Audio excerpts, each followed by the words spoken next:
iyo ngwara yitwa kugumbiza cyangwa kugumirwa bivanye n'ururimi ipfa kuki isobanura iki? Mpereye kuri icyo cya kabiri ubajije ukugumirwa abandi bavuga ngo ni ukugumbiza bivanye n'ibihugu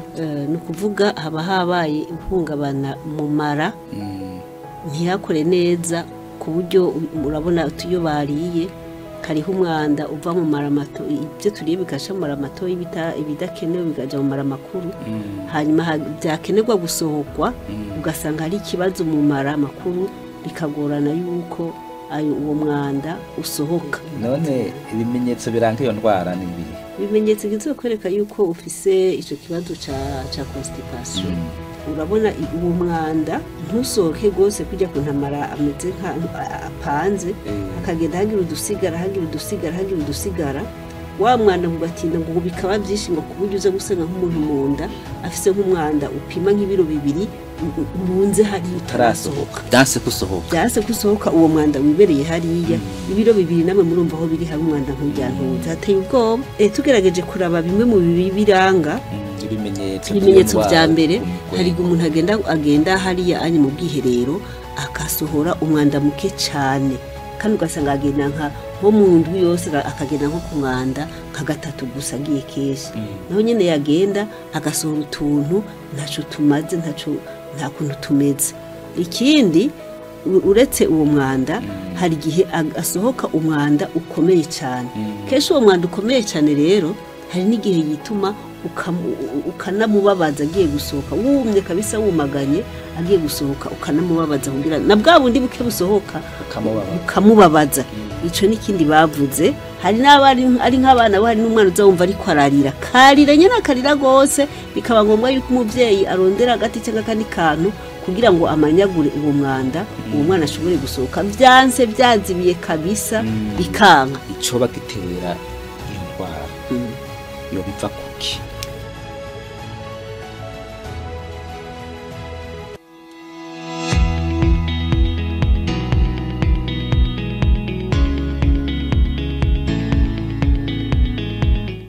Muri iki gitondo cyo kuwa kabiri wa sabato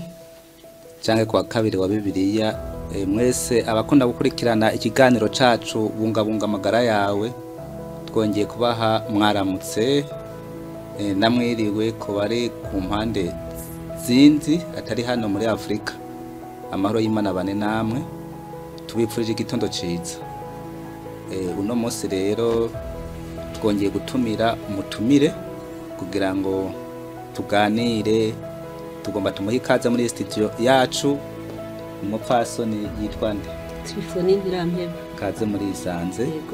Abakunda gukurikirana ibiganiro byacu kuri Facebook umuntu muzima, YouTube ikanguru n'ubugorozi na TikTok imbore ya nyuma mwese turabaha ikaze muri iki gitondo mwongere mwikurikiranire iki kiganiro kijanye no kubangabunga amagara yacu. Uyu munsi rero twifuje kuganira ku ngwara imwe ijanye no kugumirwa ibyo bita constipation mu Gifaransa nico tugomba kuganira n'uyu mutumire wacu. Rero abantu benshi cyane cyane abatama n'abatamakazi muri iminsi abantu baragumbiza cyangwa baragumirwa mu nda. Iyi ngwara irakaze twagomba tubanze tubabaze muganga iyi ngwara yitwa kugumbiza cyangwa kugumirwa bivanye n'ururimi ipfa kuki isobanura iki? Mpereye kuri icyo cya kabiri ubajije ukugumirwa abandi bavuga ngo ni ukugumbiza bivanye n'ibihugu ni ukuvuga haba habaye ihungabana mu mara ntiyakore neza ku buryo urabona iyo bariye hariho umwanda uva mu mara mato ibyo turiye bigasha mu mara mato ibidakenewe bikajya mu mara makuru hanyuma byakenerwa gusohokwa ugasanga hari ikibazo mu mara makuru bikagorana yuko uwo mwanda usohoka ugasohoka bigoranye cyane. Ndakoze cyane. None iyi ngwara hari uko Imana yarategetse abantu ko bakwiye kwifata hari umurongo wo muri Bibiliya uwo duha kugira ngo twumvishe abari ko baradukurikirana ko Imana nayo yari yitaye ku buzima n'amagara y'abantu. Imana iritangiye cyane ku buzima bwacu kuko dusomeye muri Tesalonike 1:5-2 hatwereka yuko dukwiye gufata neza imibiri yacu uko iyi mibiri yacu yose imeze Imana ikazodusanga iri mizima dusomera kandi n'isomo riri muri Zaburi 103 uhere ku murongo wa mbere ushika kwa 5 niho tuza kubona ukuntu urukundo rw'Imana ku magara yacu ingene rumeze. Murakoze reka dusomere abariko baradukurikirana abitesalonike nibo duhereye ko canke hera kuri Zaburi 103 Zaburi 103 tubanze twumvirize uko Imana ifashije n'amagara yacu kwidushaka. Ego Zaburi 103 turahera ku murongo wa mbere haravuze ngo mutima wanje himbaza uhoraho namwe ibimbamwo vyose muhimbaze izina ryiwe. Mutima wanje himbaza uhoraho ntiwibagire ibyiza yakugiriye byose. Niwe aharira ibigabitanyo vyawe byose agakiza indwara zawe zose. Urumva Imana ikiza indwara zacu zose kandi umuze Dawidi yariko aravuga ati aravye ukuntu Imana yaremye umubiri ubikorere y'umubiri iravuga ati wame biwagihimbaza ibindi mo byose muhimba no kuvuga ibiturimo byose bigize imishishiti biki biba ari bizima bivuga ngo Mana warakoze ndi muzima yaba byashobora kuvuga byose ati byose ibyo byose byategereza kuba ari bizima. Ego ngo niwe aharira ibigabitanyo byawe byose agakiza n'indwara zose acungura ubugingo bwawe ngo ntibuje mu mahonero akakwambika imbabazi no kugirirwa neza nk'igitsibo agahaza ubukambwe bwawe byiza agatuma usubira mu busore busha bumeze nk'ubw'inkukuma. Ubwo busore busha nk'ubw'inkukuma rero umuntu ariko aravuga ngo agatuma umubiri wa wongera kuba umusore niko Imana ishaka niko Yesu ashaka ko azoza asanga tumeze. Usomye Tesalonike wa mbere 5:23 usomera abantu bumve. Ego abitesalonike wa mbere ni 5 umurongo wa 23 baravuze ngo kandi Imana nyina amahoro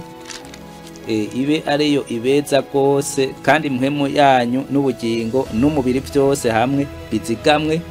ngo bize bisangwe bitagira umugayo aho umwami wacu Yesu Kristo azozira.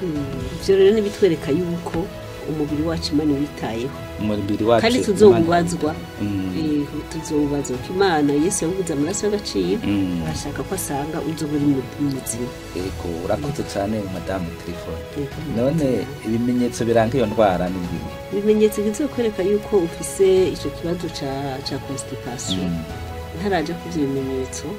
bagiye gusanga nk'abantu tumaze kurenza imyaka 50 kenshi tugira ico kibazo ca constipation urabona uwo mwanda ntusohoke gose kujya kuntamara ameze nka apanze akagenda hagira udusigara wa mwana mubatinda ngo bikaba byinshi ngo kuburyo uze gusanga nk'umuntu munda afise nk'umwanda upima nk'ibiro 2 ubunze hari utarasohoka byanse kusohoka uwo mwanda wibereye hariya ibiro 2 namwe murumva aho biri hari umwanda nk'ujyantunze hateye ubwoba abantu urumva ko hataba harameze neza. Rero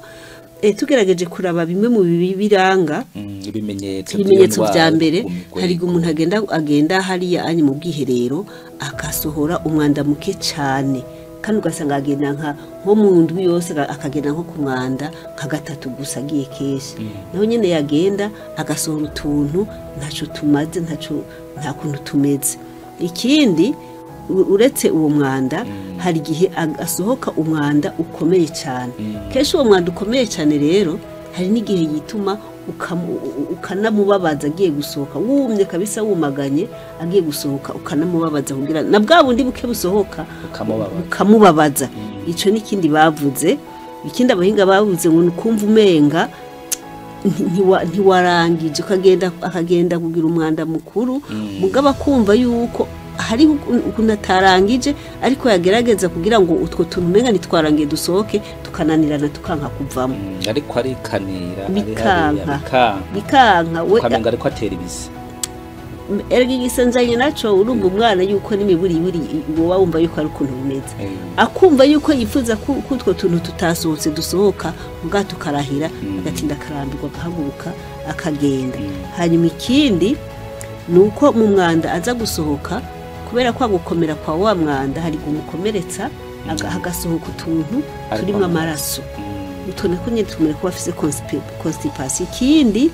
hari igihe umuntu yisanga ariko aronda yaheze ajya ariko agasanga yonze yaheze agasanga ariko arihererako nabyo birimo yego erega kubera yamara agwaye hari ibintu bijya byarundanye yafungura ni mu buyoboka ngo bikwiragizwe bibe mu amaraso ngo bije mu ngingo zose urumva deja bihinduka amaraso nawe papa Mike reka ndakubaza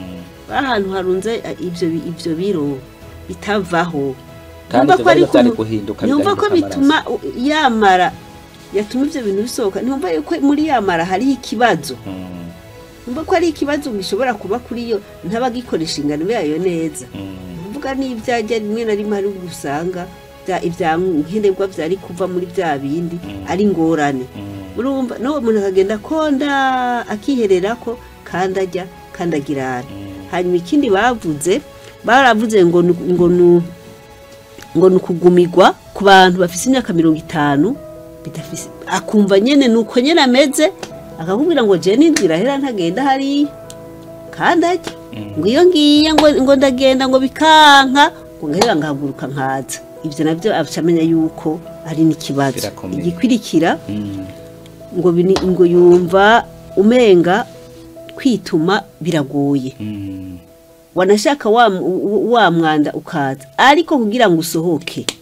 hari n'abari ari nk'abana bari n'umwana uzawumva ariko ararira karira nyene akarira gose bikaba ngombwa yuko umuvyeyi arondera agati cyangwa kandi kantu kugira ngo amanyagure uwo mwanda uwo mwana ashobore gusohoka byanse byazibiye kabisa bikanga ibyo byose amenya ko ico kibazo gifise hanyuma kandi ikindi bavuze ngo nikumva wama umenga urarushe umenetse umutwe nta mpamvu urarushe aha ni gukumva mu nda haruzuye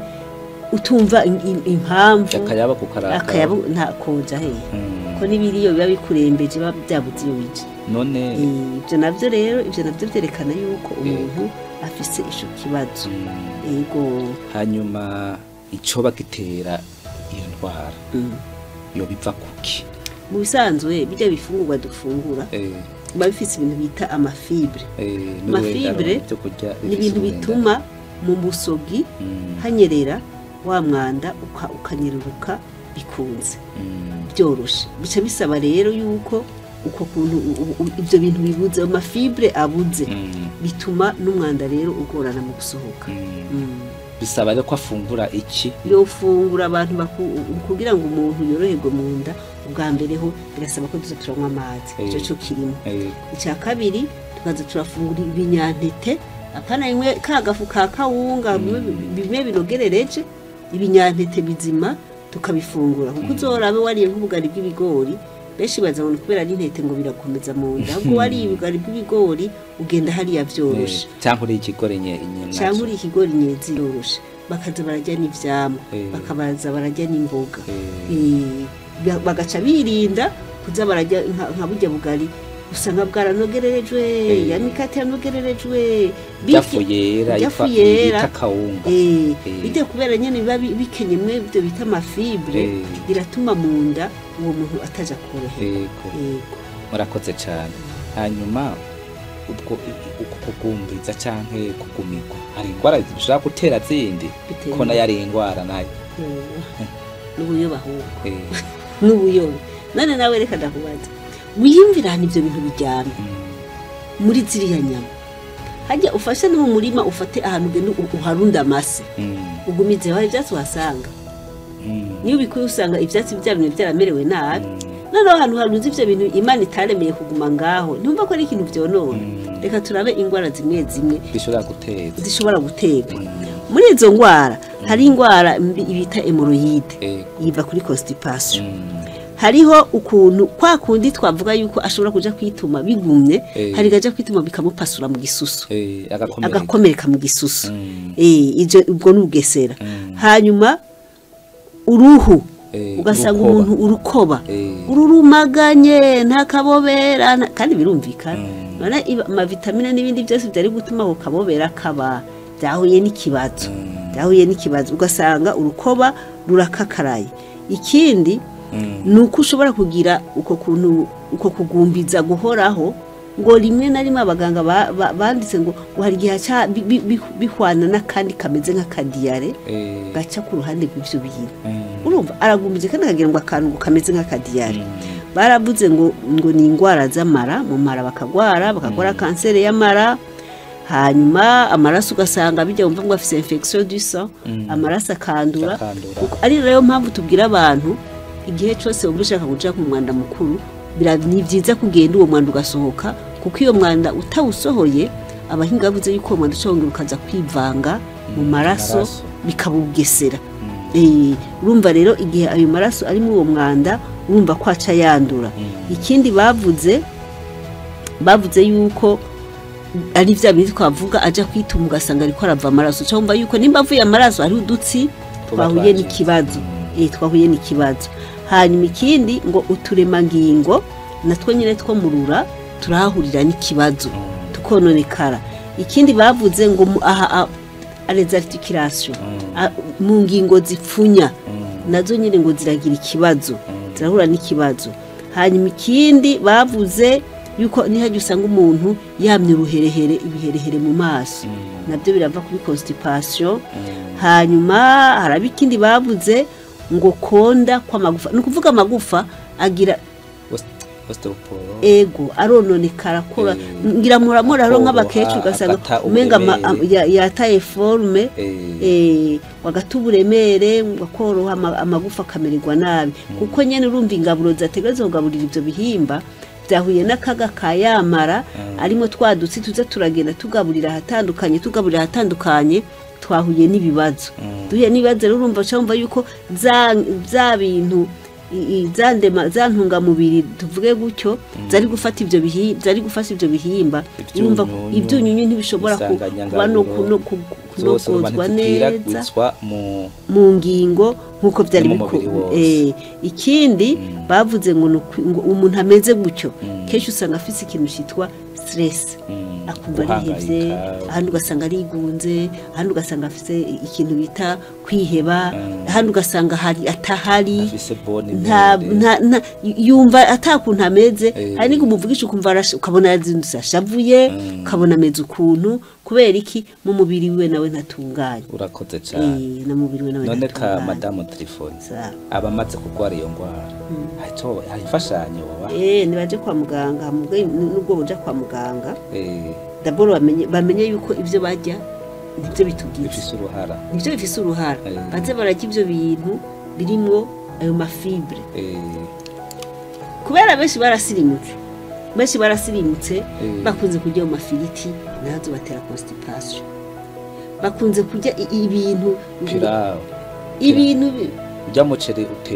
bitetse cyane urumva ajya amavuta yabaye ikambiri yagize bakaba ariyo baterera hariya mu nda ukadusanga bariko barya bwa bugari bwa kabunga ngo akagari kera ngo kari ku meza byasaba bamenyereze yuko nabijya bigori byabo dufate barondera niba bironge babitegure neza bagende babiseshe kujya nyene batabikoboye nuko ivyo vyamwa babije ivyo bintu byose babarikiriza ibintu byose birimo amafibre ivyamwa umuntu ajya byose biramufasha hareze imicungwe hareze mandarine birahari nibabije kandi birazimbutse nibajye ayo mashu nibajye ivyo bitunguru nibajye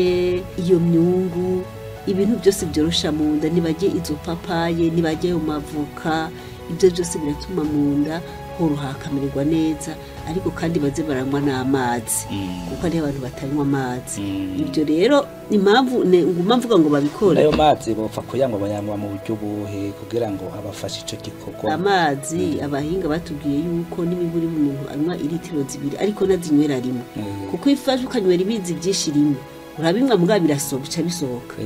byasaba azaranywa make ariko ku buryo n'imiburi ayo maritiro 2 aza kugeza naza kuyanywa igituma iyi ndwara twayizanye ni kubera iki murabona yuko turafungura indya zikaja muri estoma hama zikamanuka zikaja mwabwabura buto yamara mato mato niyo hari twadutsi tugenda turakwega ibyo dukeneye ibyo nimba ari vitamine A nimba ari D nimba ari inde kujya twasomye rya somo Imana yaturemye mu buhinga bukomeye twe tudashobora gusobanukirwa utwo tukagenda turakwega bya bindi ku buryo umubiri wose ushobora kuronka igihe rero ayo mara hirunze ivyo bintu ari nayo mpamvu kenshi abantu tubabwira ngo baze bararya inyama nkenye kuko inyama zitihuta kuva muri ayo mara hakabura mu gihe rero utwo tuntu turunzwe ko ivyo bintu dufise iyo ngorane bica bituma umuntu agwara umubiri wose burya ngo iyo ufise constipation abahinga bavuze ko ubugwayi umubiri wose kuko amaserire ntagaburirwa bihagije uturemangingo tw'umubiri tugaburirwa bihagije kubera udutsi twari kuzana ivyo bintu tuba dufise ikibazo nico gituma ingwara ya constipation uko kugumbiza uko kugumirwa ari ikintu cyo kugwanya cyane binashobotse tukaza turakora ikintu cyo kwiyoza mu nda iyo byananiranye abantu bamwe bariyoza mu nda ravema hajya twina abana umuntu akiyoza igitunguru agateka igitunguru gitukura akagikatagura akagiteka mu mazi amajya amazi agaheza akagirane akayinama akayacisha hariya hepfo agasunika buhoro buhoro mugatabiguvu n'imiburi buri kugira ngo mu nda hame hatunganye. Urakoze cyane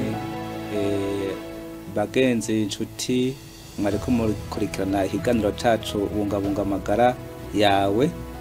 kigarukiye hano dushimira umutumire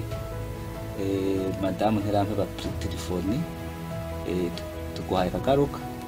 murakoze kugira ngo uzosubire umwanya ubaye muto kubera muri gatondo abantu bariko badukanga baca ku kazi reka ikiganiro tugarukize hano dushimira abariko baradukurikirana mwese aho muri hose mugire igitondo ciza cibikorwa murakoze.